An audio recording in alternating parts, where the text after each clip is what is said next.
당신, 우리 부모님한테 그런 요구까지 했어? 무슨 요구? 무슨 말 하는 거야? 아버지한테 땅 명의 변경해달라고 했다며. 왜 형님은 집도 받았잖아. 우리라고 못 받을 이유 있어?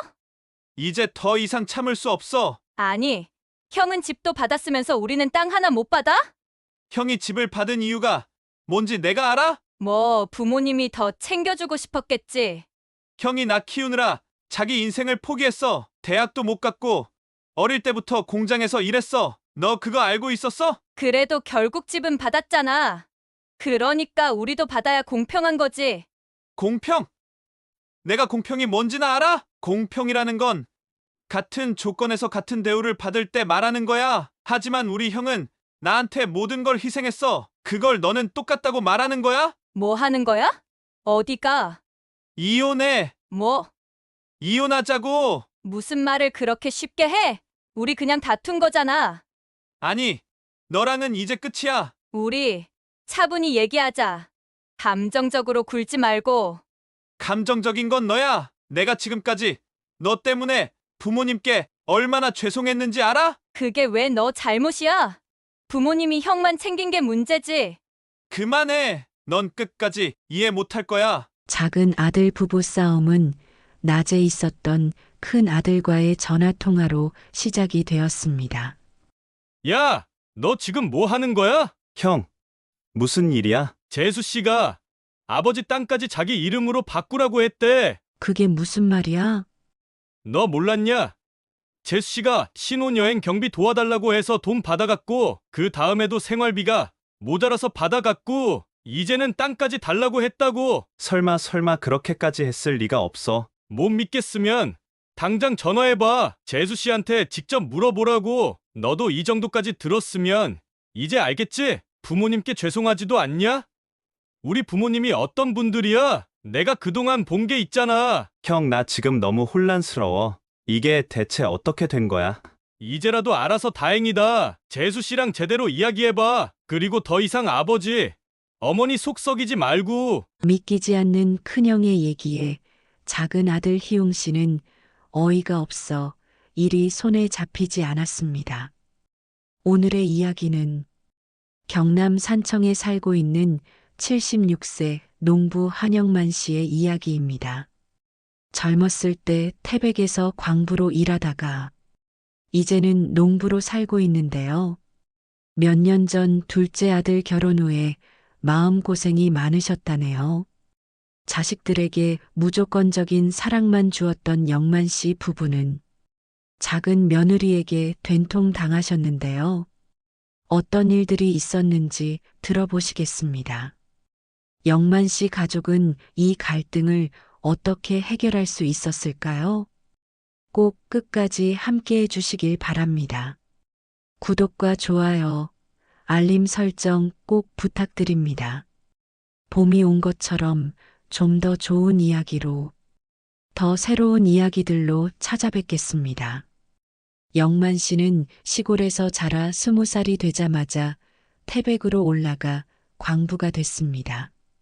처음 들어간 갱도안은 숨이 턱 막힐 정도로 답답하고 습기가 차 있었으며 깊은 갱도안은 너무나 무서웠습니다. 그 안에서 하루 12시간 넘게 곡괭이를 휘둘렀습니다. 탕가루가 온몸에 들러붙었어요. 숨을 들이마실 때마다 폐 깊숙이 검은 먼지가 쌓이는 것 같았습니다. 일이 끝나면 땀과 탕가루가 엉겨붙어 마치 석탄덩이가 된 것 같았어요. 하지만 그 속에서도 다른 곳보다 높은 월급 생각에 웃으며 버틸 수 있었습니다. 영만아, 오늘도 수고했다. 형님도요? 그래도 월급날이 다가오니까 힘이 좀 납니다. 한 달 월급을 손에 쥘 때면 그렇게 뿌듯할 수가 없었습니다. 두 손으로 월급 봉투를 받아들었을 때 그 안에 담긴 피땀이 영만 씨의 가슴을 벅차게 만들었어요. 그 돈으로 부모님께 생활비를 보내고 동생들 학비도 도왔습니다. 그러던 어느 날 인생을 뒤흔드는 사고가 터졌어요. 그날도 평소처럼 갱도 안에서 곡괭이를 휘두르고 있었습니다. 갑자기 우지끈하는 소리가 들렸어요. 동료들이 고개를 들어 천장을 쳐다봤어요. 그 순간 머리 위에서 돌덩이가 떨어졌습니다. 누군가 위험하다고 소리를 질렀지만 이미 늦었습니다. 엄청난 굉음과 함께 탄광이 무너져 내렸습니다. 앞에 있던 동료들이 그대로 깔렸어요. 영만 씨는 그들을 구하려 손을 뻗었지만 잡을 수는 없었습니다. 땅이 흔들리면서 몸이 뒤로 튕겨나갔어요. 사방이 먼지로 뒤덮였습니다. 숨을 쉬려고 해도 입안에 탄가루만 들어오는 것 같았습니다. 도와줘. 무너진 돌더미 사이에서 동료들의 목소리가 들렸습니다. 손을 뻗어보려 했지만 몸이 말을 듣지 않았어요. 도와줘. 제발. 그 소리가 점점 희미해졌습니다. 결국 그날 3명이 세상을 떠났어요. 영만 씨는 멍한 상태로 그 자리에 주저앉았습니다. 살아남았다는 안도감보다 동료들을 두고 나왔다는 죄책감이 더 컸습니다. 그날 이후 갱도에 들어갈 때마다 두려움이 엄습했어요. 하지만 그만둘 수 없었습니다. 광산에서 번 돈으로 가족을 먹여 살려야 했으니까요. 그렇게 몇 년을 일하며 어렵게 아내와 결혼했어요. 광부 생활이 힘들었지만 아내가 곁에 있다는 것만으로도 위안이 됐습니다. 여보, 힘들지 않아요? 힘들긴 하지만 당신이랑 같이 있으면 뭐든 해낼 수 있을 것 같아. 아내는 늘 그렇게 말하며 영만 씨를 믿어줬습니다. 결혼 후 얼마 지나지 않아 첫째가 태어났어요. 처음 아이를 품에 안았을 때 가슴이 벅차올랐습니다. 그때부터 영만 씨는 더 열심히 일했습니다. 작은 아들이 태어났을 땐 더 잘 키우겠다고 다짐했어요. 하지만 그 시기가 영만 씨 가정의 전환점이 되고 말았습니다. 광산이 하나둘 문을 닫기 시작했어요. 영만 씨, 다음 달이면 우리 광산도 문 닫는다네. 무슨 소리요? 아직 탄광이 있는 거 아니었어? 정부에서도 보조금 끊는다더라. 이제 다 끝난 거야. 순식간에 일자리를 잃었습니다. 가족을 부양할 방법이 사라졌어요. 몇 달을 고민하던 영만 씨는 결국 아내와 아이들을 데리고 고향으로 내려왔습니다. 시골에 있는 부모님 땅을 조금씩 정리해 둔 게 있어서 거기서 농사를 지으며 다시 시작해 보기로 했어요.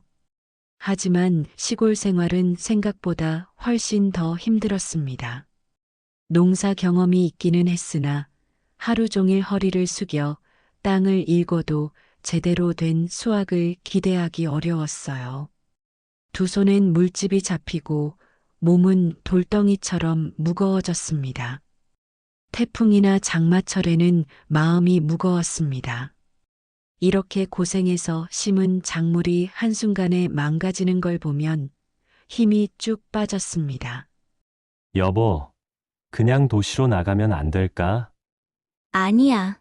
여기서라도 버텨야 해. 우리 애들 학교 보내려면 뭐라도 해야지. 아내도 항상 곁에서 함께 했습니다. 새벽부터 밤까지 논에 물을 대고 밭에 거름을 뿌리며 악착같이 버텼습니다. 여름이면 그 뜨거운 태양 아래서 온몸이 땀에 흠뻑 젖는 것도 모를 정도로 고추밭과 담배밭에서 일을 했습니다. 큰아들은 영만 씨 부부를 도우려고 학교가 끝나면 밭으로 달려왔어요. 작은 손으로 흙을 만지며 거들었습니다.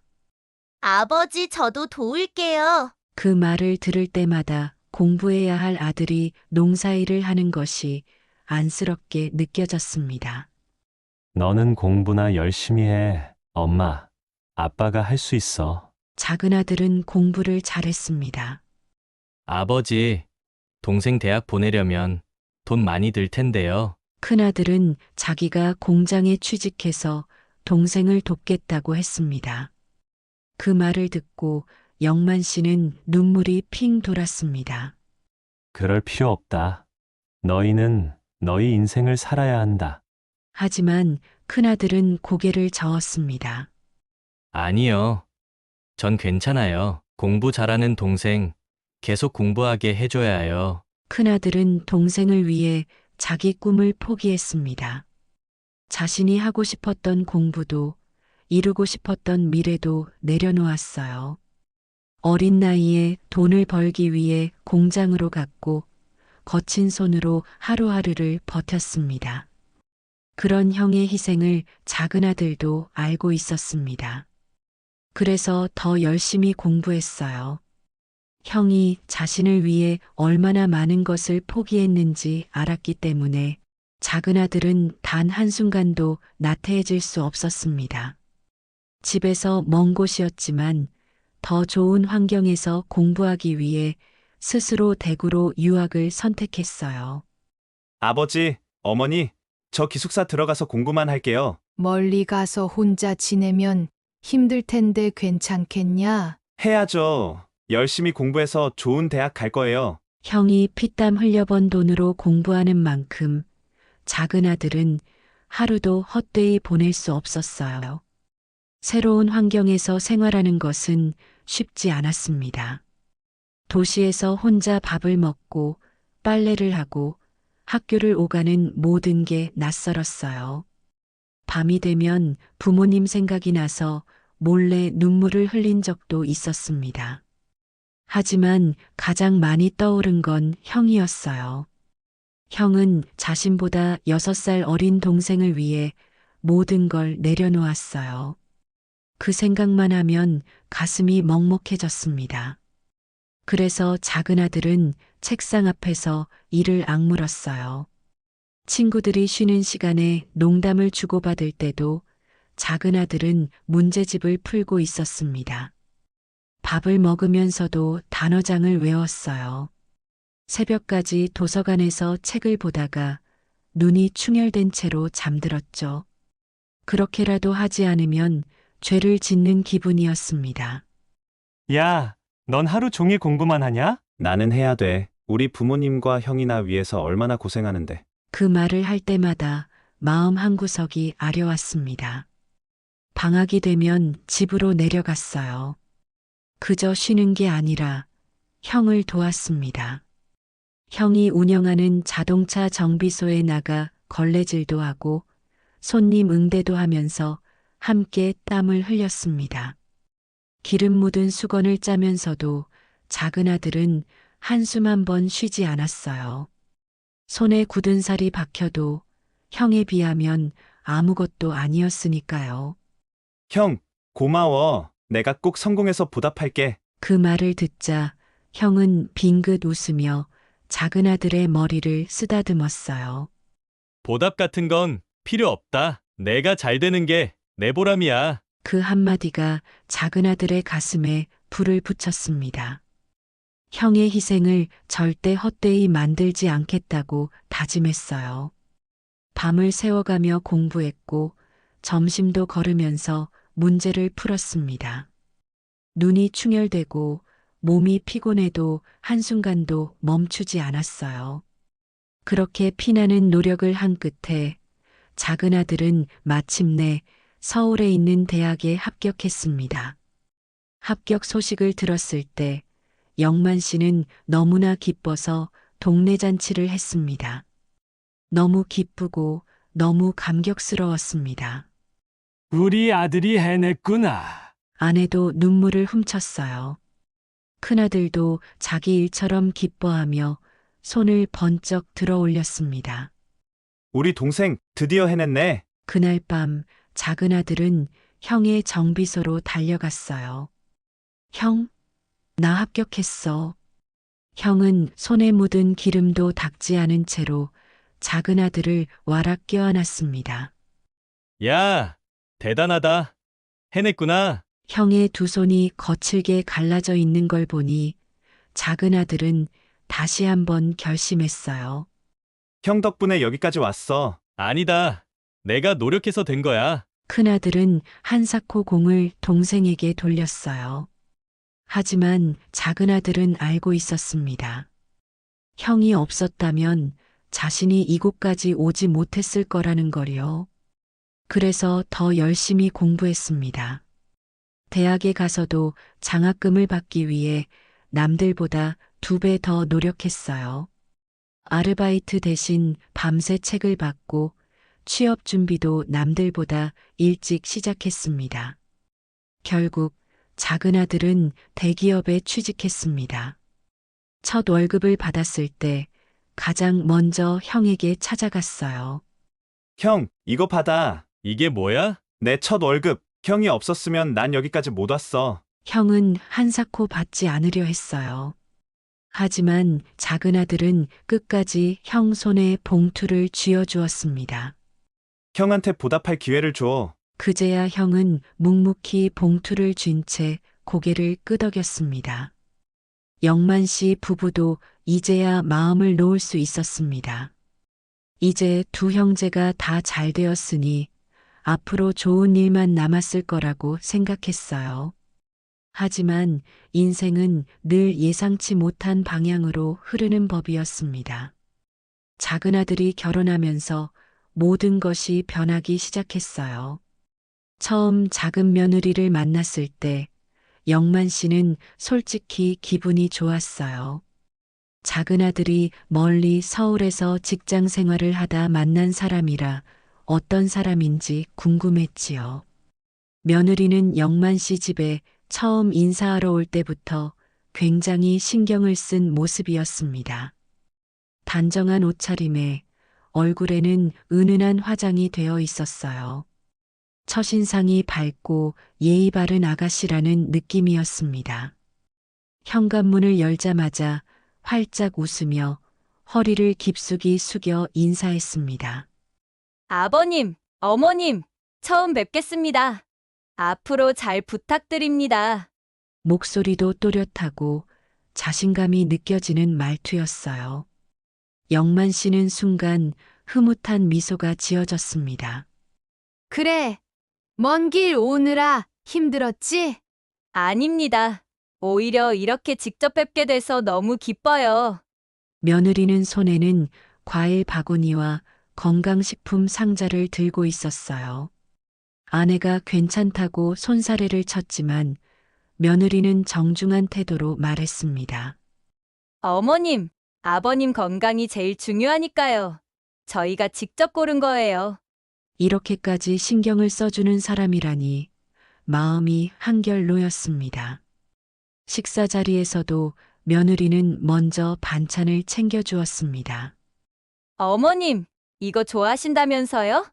더 드세요. 아버님, 혹시 더 필요하신 음식 있으시면 말씀하세요.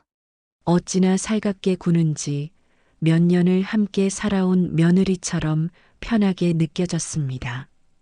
아내는 작은 며느리의 손을 꼭 잡고 말했어요. 우리 막내 데리고 살아준다니 고맙구나. 힘든 일 있으면 언제든 말해. 작은 며느리는 손을 꼭 잡으며 눈까지 반짝였어요. 어머님, 저 정말 든든해요. 부모님 같은 분들이 계시니까요. 그 순간만큼은 마음이 놓였습니다. 정말 좋은 사람을 며느리로 맞았다고 생각했어요. 그리고 며칠 후 상견례를 위해 서울로 올라갔습니다. 작은 아들의 예비장인 장모를 처음 만나는 자리였습니다. 영만 씨 부부와 사돈 부부는 서울에 있는 한정식집에서 만나기로 했어요. 영만 씨 부부는 긴장된 마음으로 식당에 들어섰습니다. 서울에서 사는 분들이라 어떤 분들일지 걱정도 됐어요. 하지만 막상 만나보니 장인은 차분한 인상의 사람이었습니다. 정장을 단정히 차려입고 있었고 말투도 조용하고 신중했어요. 처음 영만 씨 부부를 보자마자 자리에서 일어나 허리를 숙였습니다. 먼 길 오시느라 고생 많으셨습니다. 이렇게 직접 뵙게 되어 정말 영광입니다. 정중한 태도가 느껴졌어요. 영만 씨는 손을 내밀어 악수를 청했습니다. 우리 두 집안이 이렇게 만나게 됐으니 좋은 인연이겠지요. 작은 아들의 장인은 두 손으로 영만 씨 손을 감싸며 힘있게 악수했어요. 네. 좋은 인연 만들어 가면 좋겠습니다. 장모는 조금은 차가운 인상이었어요. 어딘가 도도해 보이고 표정도 쉽게 풀어지지 않았습니다. 하지만 아내가 다정하게 인사를 건네자 그제야 조금 부드러워졌어요. 멀리서 오시느라 피곤하셨죠? 저희도 부모 입장에서 많이 떨렸어요. 식사가 시작되고 분위기가 점점 풀려갔습니다. 사돈 부부는 영만 씨 부부가 농사를 짓고 있다는 말을 듣고 깜짝 놀랐어요. 아이고, 그럼 정말 부지런하신 분들이네요. 농사일이 얼마나 힘든데요. 장인은 진심 어린 목소리로 감탄하며 말을 이었습니다. 우리 사위가 부모님 덕분에 이렇게 잘 자랐겠네요. 영만 씨는 그 말을 듣고 작은 아들을 쳐다보았습니다. 아들은 멋쩍게 웃으며 고개를 끄덕였어요. 네, 부모님이 정말 고생 많이 하셨어요. 작은 며느리는 그런 모습을 흐뭇하게 바라보고 있었습니다. 사돈 부부는 경제적으로 안정된 집안처럼 보였어요. 특히 장인은 말을 할 때 신중했고 쉽게 감정을 드러내지 않는 사람이었습니다. 장모는 영만 씨 부부를 유심히 살피더니 조용히 말했어요. 솔직히 저희는 시댁이 너무 멀어서 걱정을 좀 했어요. 그런데 뵙고 나니 든든하네요. 처음엔 걱정도 됐지만 대화를 나누다 보니 사돈 부부도 좋은 분들이라는 걸 느꼈어요. 이제 정말 한 가족이 된다는 생각에 마음이 편안해졌습니다. 그렇게 상견례가 무사히 끝났고 작은 아들은 결혼을 준비하기 시작했습니다. 모든 게 순조로워 보였습니다. 그러나 그 행복감은 오래가지 않았어요. 어느 날 아내에게 걸려온 전화 한 통이 시작이었습니다. 어머님, 형님은 집을 받으셨다면서요? 응. 그때 형이 동생 대학 보내느라 고생을 많이 했잖니. 그렇다고 저희는 아무것도 없이 시작해야 하나요? 그 말을 듣고 아내는 순간 얼어붙었습니다. 그때부터 작은 며느리의 태도는 조금씩 변하기 시작했어요. 처음에는 집에 오면 반갑게 인사하며 먼저 다가왔어요. 밥을 차려주면 먹을 때마다 어머님, 이거 너무 맛있어요. 하면서 살갑게 말했습니다. 하지만 어느 순간부터 말수가 줄어들었어요. 예전엔 영만 씨 부부가 과일을 깎아주면 손수 집어먹던 사람이었는데 이제는 그냥 가만히 앉아 있었습니다. 식사를 해도 전처럼 반찬을 챙기거나 살갑게 웃지 않았어요. 아버님, 어머님, 형님은 결혼할 때 집을 받으셨다는데 저희는 아무것도 없어서 시작하려니 너무 힘드네요. 그 말을 듣는 순간 영만 씨는 젓가락을 들고 있던 손을 멈췄습니다. 처음엔 단순한 푸념인 줄 알았어요. 하지만 시간이 지나면서 작은 며느리는 점점 더 노골적으로 이야기하기 시작했습니다. 사실 영만 씨는 큰아들이 결혼할 때 시골에 있던 땅을 팔아 대구 외곽에 작은 아파트를 마련해 주었습니다. 대략 3억 정도 들었어요. 그나마 시골 땅값이 오르면서 마련할 수 있었지. 그렇지 않았다면 엄두도 못 낼 일이었습니다. 하지만 이 과정이 그렇게 간단하지만은 않았어요. 처음에 영만 씨가 큰아들에게 집을 해주겠다고 했을 때 큰아들은 단호히 거절했습니다. 아버지, 어머니, 저는 됐어요. 저보다 동생을 도와주세요. 이건 내가 당연히 받아야 할 몫이다. 전 제 힘으로 살 수 있어요. 정말 괜찮아요. 큰아들은 끝까지 거절했습니다. 하지만 영만 씨 부부는 그럴 수 없었어요. 큰아들은 학업까지 포기하면서 동생을 위해 헌신했습니다. 형이 아니었으면 작은아들이 대학을 가는 것도 힘들었을 거예요. 그래서 영만 씨는 결국 큰아들을 설득했습니다. 이건 우리가 너한테 주는 보상이 아니다. 내가 동생을 위해 희생한 것에 대한 부모로서의 감사다. 큰아들은 한참을 망설였어요. 그리고 결국 조용히 고개를 끄덕였습니다. 작은아들도 이 사실을 알고 있었고 전혀 불만이 없었습니다. 아버지, 형은 저한테 너무 잘해줬어요. 당연히 형이 먼저 받는 게 맞아요. 그 말이 얼마나 대견스럽던지 영만 씨는 작은아들을 보며 흐뭇한 미소를 지었습니다. 그런데 작은 며느리와 갈등의 시작은 신혼여행 경비였습니다. 얼마 후 작은 며느리는 직접 전화를 걸어왔어요. 어머님, 신혼여행 비용 때문에 전화드렸어요. 그래. 뭐가 문제라도 있니? 다른 친구들 보니까 요즘은 부모님들이 신혼여행 경비를 도와주시더라고요. 저희도 좀 지원해 주시면 안 될까요? 아내는 순간 말을 잇지 못했습니다. 얼마나 필요하니? 한 1,000만 원 정도면 될 것 같은데요. 1,000만 원이라는 금액을 듣는 순간 영만 씨는 귀를 의심했습니다. 뭐라고? 하는 말이 목구멍까지 차올랐지만 영만 씨는 입을 다물었습니다. 아내도 어이가 없다는 표정이었어요.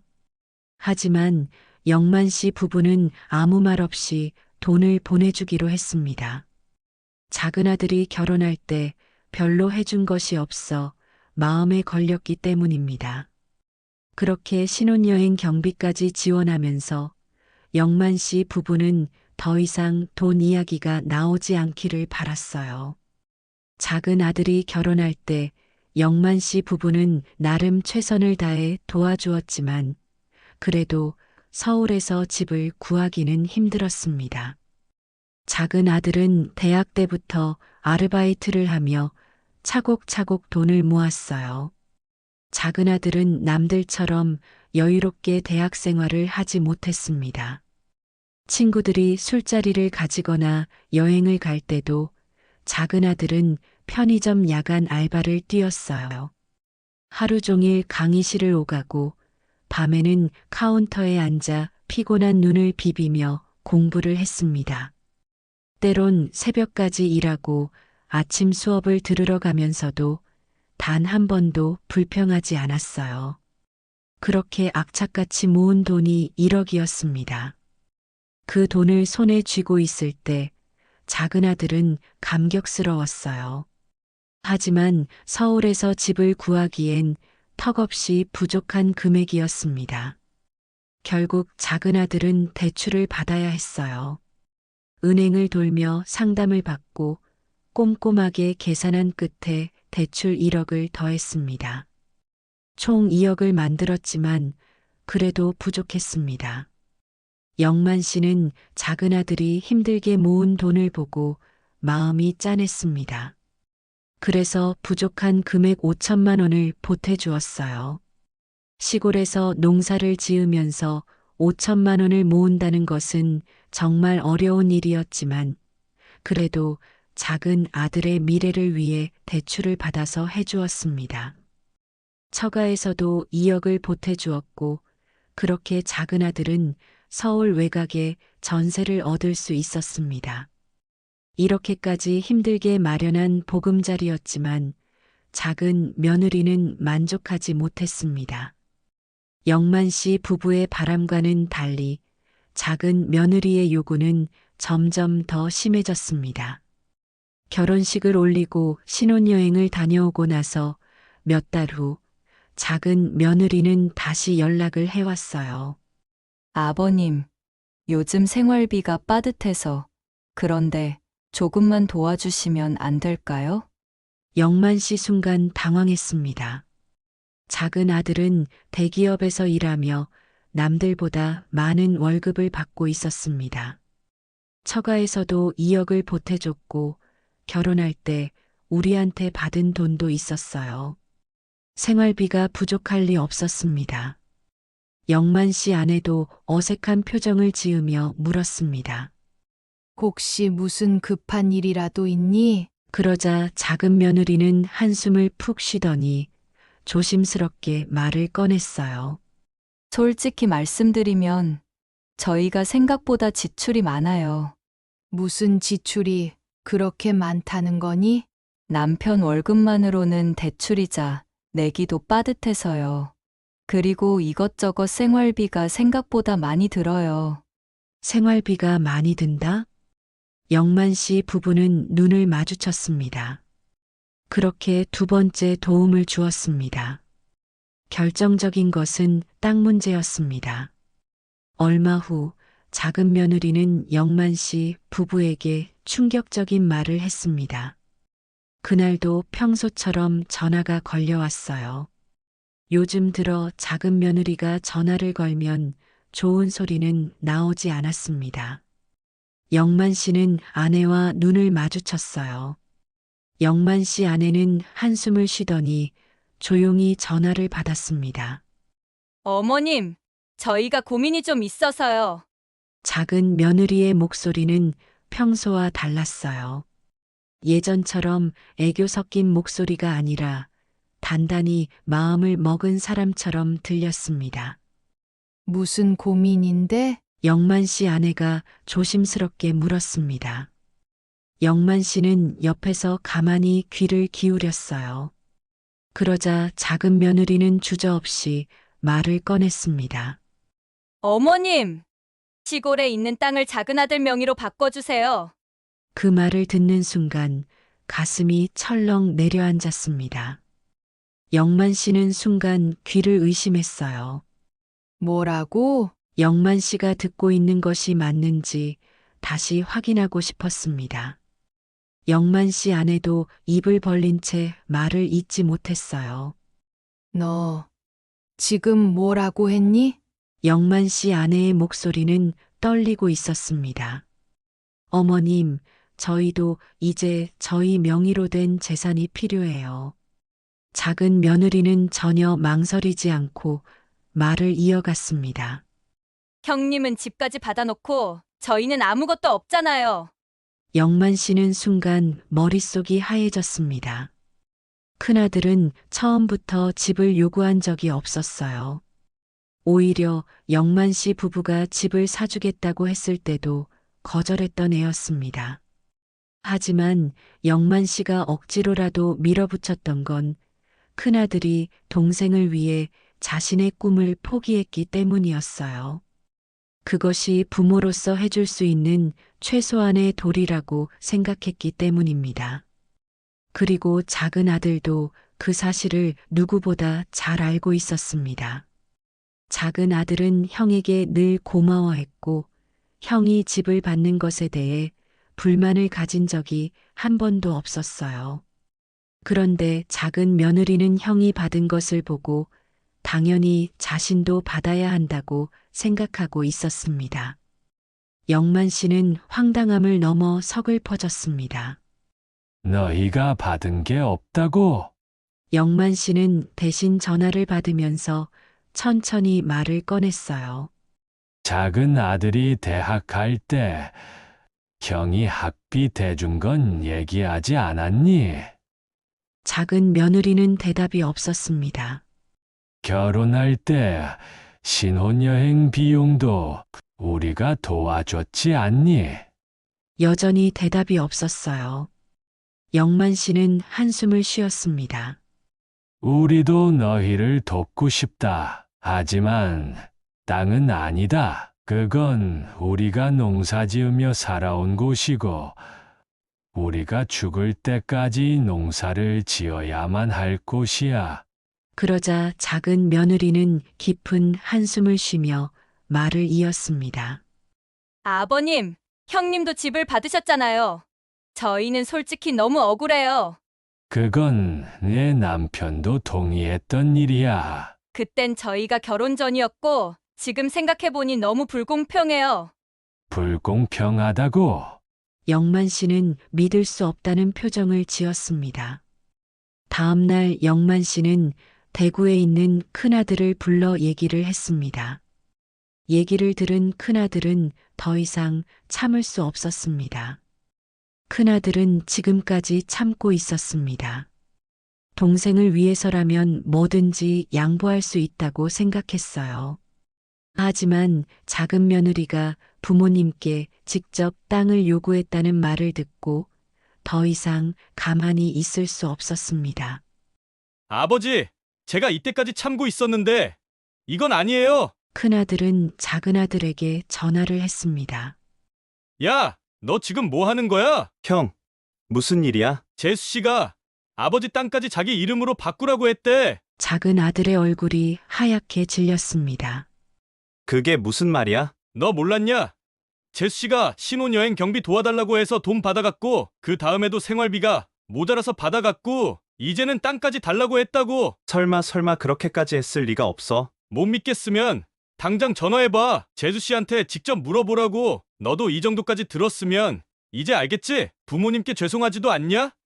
우리 부모님이 어떤 분들이야? 내가 그동안 본 게 있잖아. 형, 나 지금 너무 혼란스러워. 이게 대체 어떻게 된 거야? 이제라도 알아서 다행이다. 재수 씨랑 제대로 이야기해봐. 그리고 더 이상 아버지, 어머니 속 썩이지 말고. 작은아들은 믿을 수 없다는 표정을 지었습니다. 그날 퇴근한 작은아들은 며느리와 크게 싸웠어요.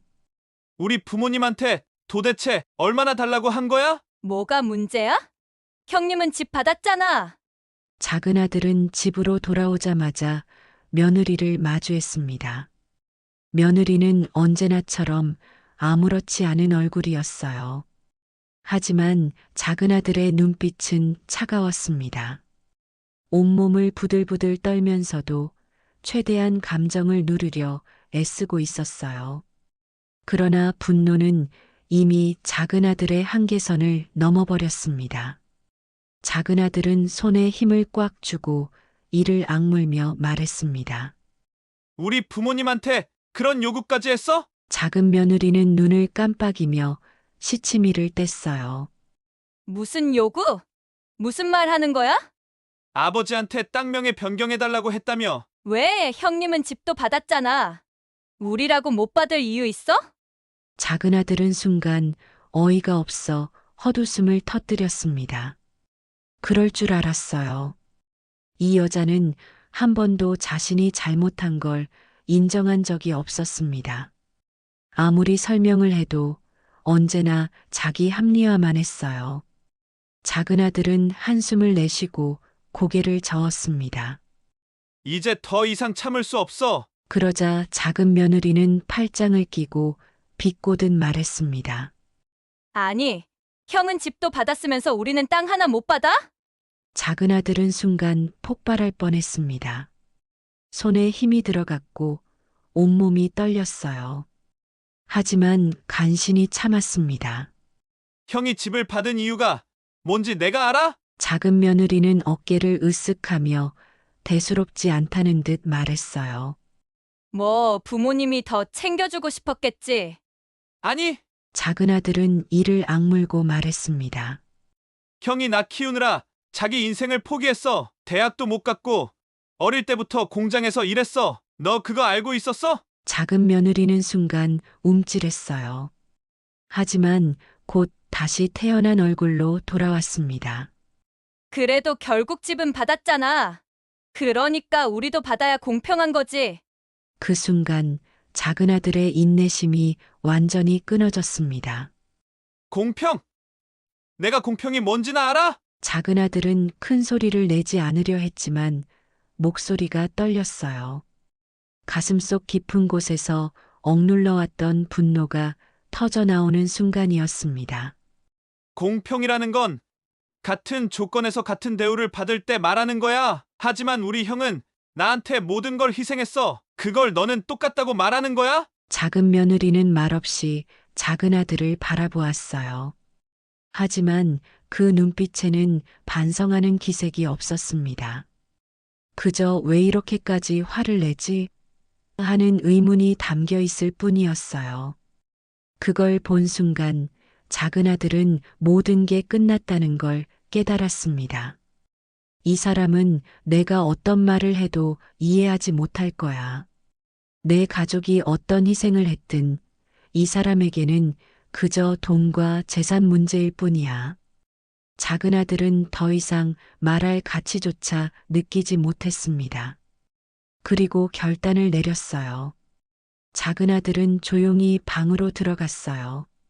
그동안 참아왔던 감정이 한꺼번에 밀려와 머릿속이 어지러웠습니다. 하지만 더 이상 고민할 필요도 없었어요. 이제는 결정을 내려야 할 때였습니다. 작은 아들은 장롱에서 여행용 캐리어를 꺼냈습니다. 손에 힘을 주어 지퍼를 열고 옷을 한 벌씩 넣기 시작했어요. 셔츠, 바지, 속옷, 양말. 가방이 가득 차는 동안 머릿속도 점점 정리되었습니다. 이제 끝이다. 더 이상 망설일 이유가 없었습니다. 캐리어를 닫고 방을 나왔어요. 그제야 작은 며느리가 이상한 낌새를 느끼고 다가왔습니다. 뭐 하는 거야? 어디가? 작은 아들은 그녀의 눈을 똑바로 바라보며 말했습니다. 이혼해! 그 순간 작은 며느리의 얼굴이 굳어졌습니다. 뭐? 이혼하자고! 작은 며느리는 황당하다는 듯 웃음을 터뜨렸어요. 무슨 말을 그렇게 쉽게 해? 우리 그냥 다툰 거잖아. 작은 아들은 단호하게 고개를 저었습니다. 아니, 너랑은 이제 끝이야. 작은 며느리는 당황해서 작은 아들의 손을 붙잡았어요. 우리 차분히 얘기하자. 감정적으로 굴지 말고. 감정적인 건 너야. 작은 아들은 손을 뿌리쳤습니다. 그녀는 다시 손을 내밀었어요. 하지만 작은 아들은 한 발짝 뒤로 물러났습니다. 내가 지금까지 너 때문에 부모님께 얼마나 죄송했는지 알아? 그게 왜 너 잘못이야? 부모님이 형만 챙긴 게 문제지.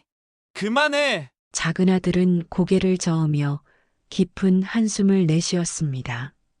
넌 끝까지 이해 못할 거야. 작은 며느리는 두 손을 꽉 쥐고 이를 악물었습니다. 그러더니 갑자기 목소리를 높였어요. 좋아, 가. 그런데 당신 후회할 거야. 작은 아들은 말없이 캐리어를 끌고 현관으로 향했습니다. 문을 열고 마지막으로 집안을 돌아봤어요. 이제 다시는 돌아오지 않을 곳. 그리고 이 사람과 함께했던 시간도 끝. 작은 아들은 단호한 발걸음으로 집을 나섰습니다. 작은 아들은 택시를 타고 곧장 기차역으로 향했습니다. 곧장 기차에 몸을 싣고 창밖을 바라보았습니다. 도시의 불빛이 점점 멀어지고 있었습니다. 터널을 지나칠 때마다 창에 비친 자신의 얼굴이 겹쳤어요. 지친 얼굴, 힘없는 눈빛. 그제야 실감이 났습니다. 작은 아들은 눈을 감고 깊이 숨을 들이마셨습니다. 그동안 참아왔던 감정들이 한꺼번에 밀려들었어요. 그러나 평온할 틈도 없이 주머니 속에서 휴대폰이 울렸습니다. 화면을 보니 장모님이었습니다. 작은 아들은 잠시 망설였습니다. 하지만 받지 않을 수 없었어요. 한서방, 지금 어디야? 전화를 받자마자 장모님의 다급한 목소리가 들렸습니다. 작은 아들은 피곤한 목소리로 대답했어요. 기차예요. 기차. 어디로 가는데? 고향이요. 순간 전화기 너머에서 짧은 침묵이 흘렀습니다. 그 침묵은 길지 않았어요. 이내 장모님의 다급한 목소리가 다시 들려왔습니다. 아니, 무슨 일이 있었길래 너희가 그렇게 싸웠어? 작은 아들은 가볍게 한숨을 쉬며 창밖을 바라보았습니다. 어떻게 설명해야 할까요? 아내가 부모님께 한 행동을 말해야 할까요? 그동안 있었던 모든 일들을 작은 아들은 조용히 입을 열었습니다. 어머님, 제 아내가 우리 부모님한테 한 짓 다 아세요? 장모님은 아무 말도 하지 못했습니다. 그러나 그 침묵이 대답이었어요. 알고 있었다는 것이었습니다. 한서방, 그게 그 아이가 철이 없어서 그래. 자네도 알잖아. 아직 어리잖아. 작은 아들은 순간 피식 웃음을 터뜨렸습니다. 철이 없다뇨? 어머님, 제 아내는 30이 넘었습니다. 장모님이 당황하는 소리가 들렸어요. 그건 그렇지만 그래도 한서방이 좀 이해해주면 안 될까? 이해요? 작은 아들은 창밖을 바라보며 차분하게 말했습니다. 어머님, 제가 지금까지 얼마나 참아왔는지 아세요? 알지 하지만 너희 부부싸움이 이렇게까지 될 일은 아니잖아. 작은 아들은 고개를 저었습니다. 부부싸움이요? 장모님이 놀란 듯 다시 되물었어요. 그럼 뭐야? 작은 아들은 잠시 눈을 감았다가 다시 떴습니다. 이제는 더 이상 참을 이유가 없었습니다. 우리 부모님께 신혼여행 비용 1,000만 원 요구한 거, 생활비 몇 번이고 손 벌린 거, 친정 빚 갚는다고 주식했다가 날린 거, 그리고 마지막으로 우리 부모님께 땅을 달라고 한 거요. 전화기 너머에서 아무 말도 들리지 않았습니다. 그러나 작은 아들은 기다리지 않았어요. 어머님, 그게 부부싸움으로 해결될 일인가요? 작은 아들은 한 단어 한 단어 또박또박 말했습니다. 마치 장모님이 절대 변명하지 못하도록 단단한 벽을 세우는 것처럼요. 장모님은 한참을 침묵하다가 조용히 한숨을 쉬었습니다. 그래도 이혼은 너무 급한 결정 아니니? 작은 아들은 눈을 감고 고개를 뒤로 젖혔습니다. 그리고 피곤한 목소리로 말했어요. 어머님, 저는 이런 여자와 살 수가 없어요. 장모님은 더 이상 아무 말도 하지 못했습니다. 작은 아들은 깊은 한숨을 내쉬었어요. 이혼하려고요. 그 말을 끝으로 작은 아들은 전화를 끊었습니다. 전화기를 내려놓자마자 온몸에 힘이 빠졌습니다. 작은 아들은 눈을 감고 기차에 몸을 기댔어요. 기차는 여전히 빠르게 달리고 있었습니다. 멀어지는 도시의 불빛, 그리고 점점 가까워지는 고향. 창문에 비친 자신의 얼굴을 바라보며 작은 아들은 이제는 더 이상 돌아갈 수 없는 강을 건넌 기분이었습니다. 기차역에서 내려 버스로 갈아타고 고향에 도착한 작은 아들은 천천히 걸음을 옮겼습니다. 밤 공기가 싸늘했어요. 서울과는 다른 시골 특유의 흙냄새가 바람에 실려왔습니다. 이 낯익은 공기 속에서 작은 아들은 어린 시절의 기억들을 떠올렸어요. 초등학교가 끝나면 신나게 가방을 던지고 뛰어가던 길. 길가 풀밭에 앉아 친구들과 돌을 튕기며 놀던 순간들. 그리고 저녁이 되면 마루에서 기다리시던 부모님. 땀에 절어 돌아오시는 아버지와 바쁘게 밥을 준비하시던 어머니. 모든 게 그대로인데 자신만 변해버린 것 같았어요. 익숙한 골목길을 지나 집 앞에 섰습니다. 낡은 대문이 삐걱거리며 열렸어요. 마당에는 희미한 불빛이 새어나오고 있었습니다. 그리고 그 불빛 아래 부모님이 계셨습니다. 순간 작은 아들은 숨이 멎는 것 같았습니다. 아버지의 등이 저렇게 굽으신 게, 어머니의 얼굴에 그렇게 깊은 주름이 패인 게 처음 보는 것 같았습니다. 서울에서 바쁘게 살면서 가끔 전화를 드리며 잘 계시냐고 물었을 뿐이었어요. 그때마다 부모님은 늘 밝은 목소리로 괜찮다. 너나 잘해라. 하셨죠. 하지만 그 말 뒤에 숨겨진 세월을 그제야 온몸으로 느꼈습니다. 자신은 좋은 대학을 가고 좋은 직장을 얻고 서울에서 멋지게 살아간다고 생각했어요. 그 사이 부모님은 점점 더 늙어가고 계셨습니다. 아버지는 천천히 걸어 나오셨어요. 예전엔 어깨가 넓고 당당했던 분이셨는데 이제는 힘이 빠져 보였습니다. 구부정한 허리, 투박한 손마디, 깊게 패인 주름. 그 모든 것이 작은 아들의 가슴을 옥죄었습니다. 어머니는 말없이 아들을 바라보았어요. 작은 아들은 순간 발이 떨어지지 않았습니다. 자신이 부모님을 얼마나 외롭게 했는지, 얼마나 마음 아프게 했는지 그제야 뼛속까지 느껴졌어요. 작은 아들은 한 발자국 더 다가갔습니다. 그리고 참아왔던 감정이 한꺼번에 터져 나왔어요. 아버지, 어머니, 제가 너무 늦게 알았어요. 목소리가 떨렸습니다. 눈물이 흐를 것 같아 꾹 참고 있었어요. 하지만 몸이 먼저 반응했습니다. 주저앉듯 무릎을 꿇었어요. 아버지가 깜짝 놀라 다가오셨지만 작은 아들은 고개를 푹 숙였습니다. 죄송해요. 정말 죄송해요. 목이 메어 말이 나오지 않았습니다. 머릿속에는 부모님과 함께 했던 순간들이 스쳐 지나갔어요. 어릴 적 무거운 지게를 지고 산을 오르던 아버지.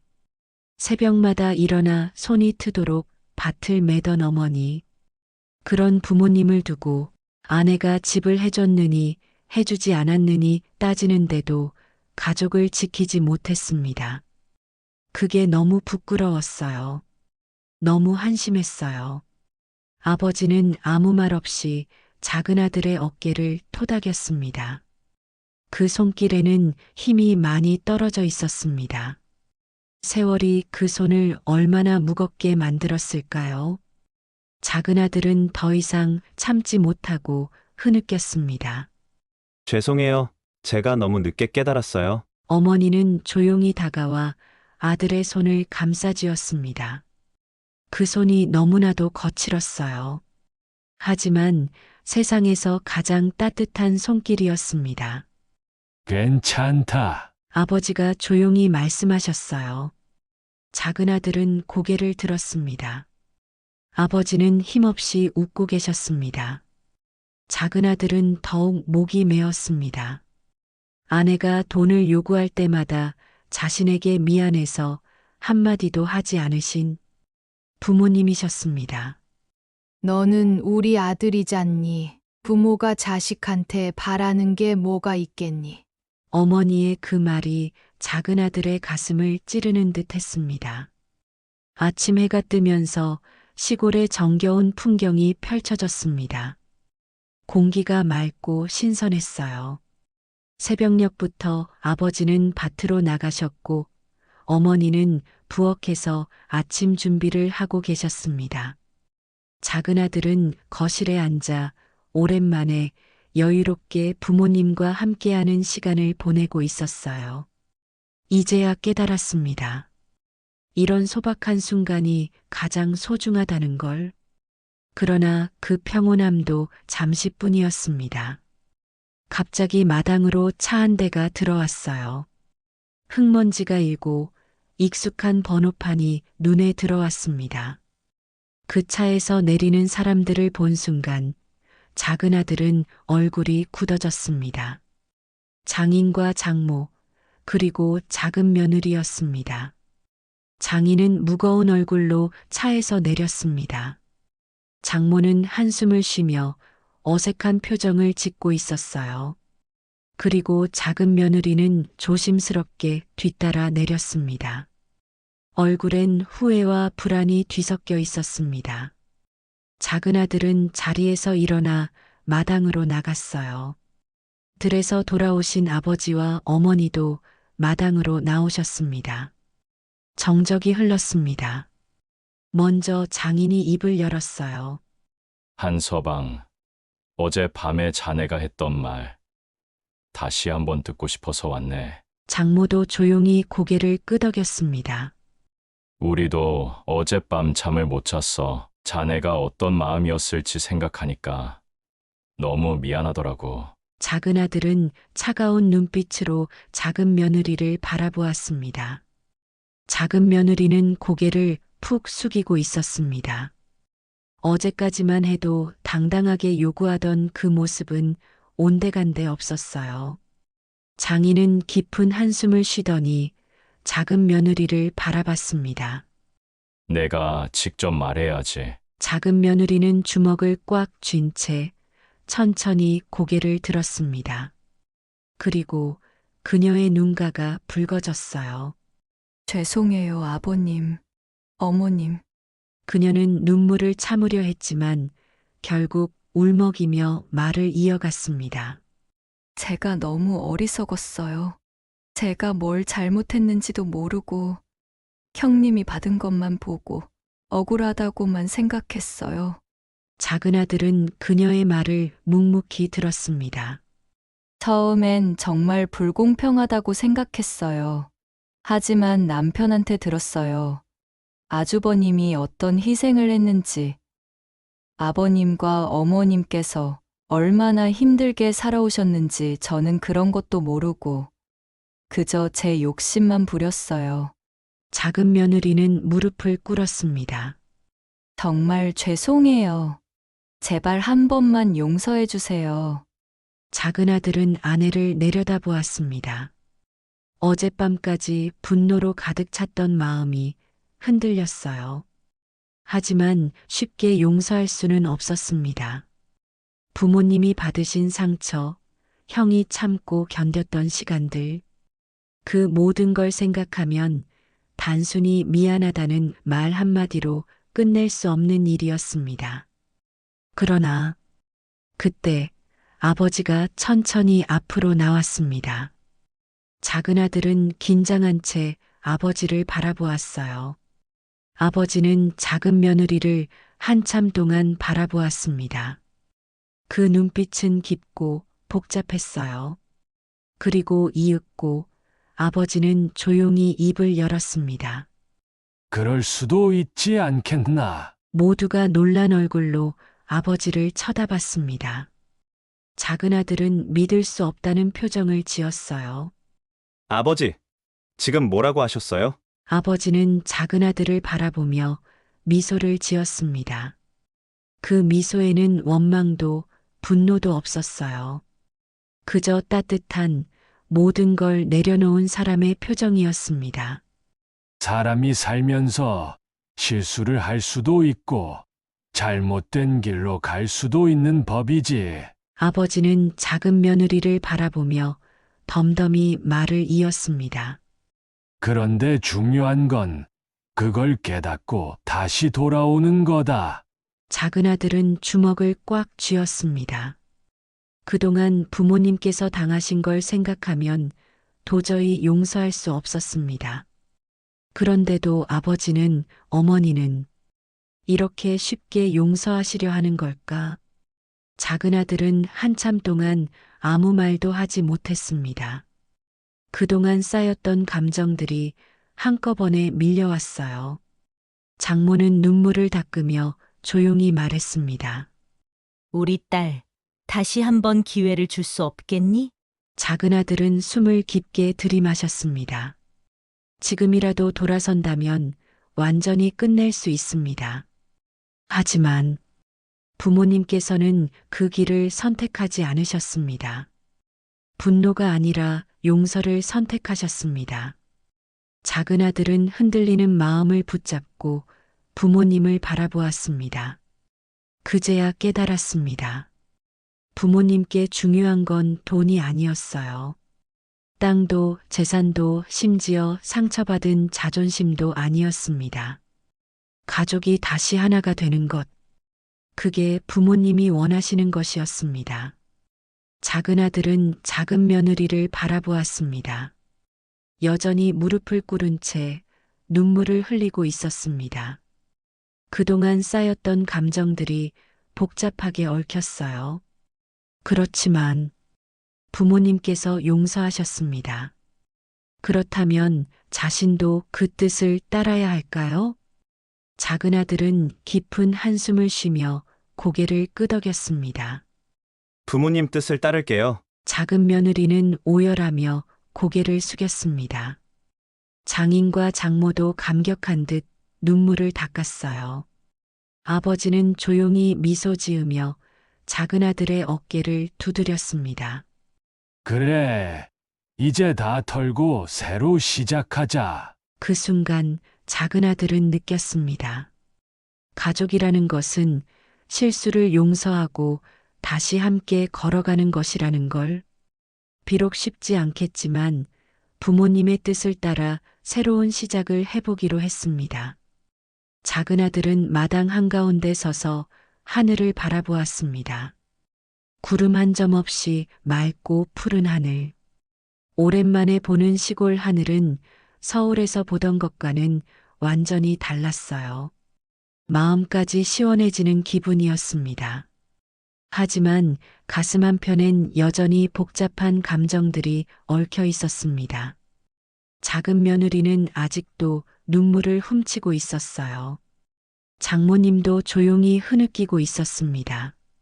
장인은 묵묵히 서서 담배 한 개비를 입에 물었어요. 아무 말 없이 연기를 내뱉는 모습에서 그 역시 많은 생각을 하고 있음을 알 수 있었습니다. 그렇게 한참 동안 조용한 시간이 흘렀어요.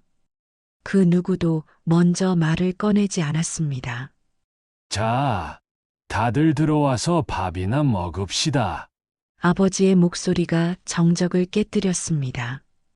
모두가 놀란 듯 아버지를 바라보았어요. 작은 아들도 마찬가지였습니다. 아버지는 아무렇지도 않은 듯 손을 털고 집 안으로 들어가셨습니다. 어머니도 조용히 한숨을 내쉬며 부엌으로 가셨어요. 작은 아들은 혼란스러웠습니다. 정말 이대로 모든 게 끝난 걸까? 아버지는 정말 작은 며느리를 용서하신 걸까? 하지만 아버지의 등을 보니 모든 것이 분명해졌습니다. 그 등은 더 이상 무겁지 않았어요. 지난밤 아들이 돌아왔을 때처럼 아버지는 모든 것을 내려놓으신 듯 했습니다. 작은 아들은 긴 한숨을 내쉬고 조용히 집 안으로 들어갔어요. 식탁 위에는 어머니가 차려놓은 따뜻한 음식들이 놓여 있었습니다. 갓 지은 밥 냄새가 구수하게 퍼졌어요. 아버지는 자연스럽게 자리에 앉았고 장인은 멋쩍은 듯 조용히 따라 앉았습니다. 작은 며느리는 여전히 머리를 숙인 채 말이 없었습니다. 작은 아들은 그녀를 한번 바라봤습니다. 여전히 그녀를 완전히 용서할 수는 없었어요. 하지만 부모님의 뜻을 거스를 수도 없었습니다. 어쩌면 시간이 해결해 줄지도 모릅니다. 그렇게 믿고 싶었습니다. 식사 내내 아무도 말을 하지 않았어요. 수저 소리만이 조용한 집안을 울렸습니다. 그러던 중 아버지가 수저를 내려놓고 작은 며느리를 바라보았습니다. 작은 애야, 앞으로 어떻게 할 생각이니? 작은 며느리는 움찔하며 고개를 들었어요. 그리고 주먹을 꼭 쥔 채 대답했습니다. 정말 진심으로 반성하고 잘못을 갚겠습니다. 아버지는 잠시 그녀를 바라보더니 고개를 끄덕였습니다. 그래, 사람은 실수할 수 있지. 하지만 같은 실수를 반복하면 안 되네. 네, 다시는 이런 일이 없을 겁니다. 작은 아들은 조용히 지켜보았습니다. 아버지의 말투는 여전히 단호했지만 그 안에 따뜻함이 느껴졌어요. 그렇게 긴장됐던 분위기가 조금씩 풀려갔습니다. 작은 아들은 깊은 숨을 내쉬고 부모님을 바라보았습니다. 작은 아들은 조용히 수저를 내려놓았습니다. 그리고 부모님을 향해 차분하게 말했습니다. 아버지, 어머니, 저도 좀 더 자주 찾아뵐게요. 작은 아들은 부모님의 굽은 등을 바라보았습니다. 그리고 지금껏 자신이 외면했던 것들을 떠올렸어요. 그동안 너무 늦게 깨달았어요. 부모님이 이렇게까지 힘들게 살아오셨는데 저는 그걸 당연하게만 생각했습니다. 작은 아들은 조용히 손을 꽉 쥐었습니다. 앞으로 아버지, 어머니께도 잘하고 형한테도 잘할게요. 그리고 장모님께도 잘하겠습니다. 그 말에 어머니는 손을 입에 가져가셨습니다. 눈물이 그렁그렁 맺혔어요. 아버지는 한동안 작은 아들을 바라보셨습니다. 그러더니 피식 웃으며 고개를 끄덕였습니다. 그 순간 작은 아들은 왠지 모르게 가슴이 뜨거워졌습니다. 어머니는 작은 아들의 손을 꼭 잡으셨습니다. 우리 아들, 이제 정말 철이 들었구나. 그 말에 작은 아들은 눈물을 삼키며 고개를 끄덕였습니다. 그날 저녁 작은 아들은 형에게도 전화를 걸었습니다. 형은 조용히 작은 아들의 이야기를 들었어요. 그리고 한참 뒤 짧게 말했습니다. 잘 생각했다. 그 말 한마디가 작은 아들의 가슴을 찌르듯 울렸어요. 형이 자신을 위해 해준 것들, 이제야 하나둘씩 이해가 되었습니다. 형이 부모님을 대신해 자신을 키워준 것이었어요. 그런 형에게 이제야 제대로 보답할 수 있을 것 같았습니다. 지금까지 정만수 할아버지의 이야기가 어떠셨나요? 그나마 두 아들의 효심이 작은 며느리도 변하게 만든 계기가 되지 않았나 싶은데요. 여러분들이 정만수 할아버지라면 어떻게 하셨을까요? 여러분의 생각을 댓글로 남겨주세요. 그리고 구독과 좋아요는 영상 제작에 큰 힘이 되니 꼭 부탁드립니다. 영상을 시청하시는 모든 분들, 따뜻해지는 봄 날씨에 좋은 기운 받으시고 행복한 하루 보내세요.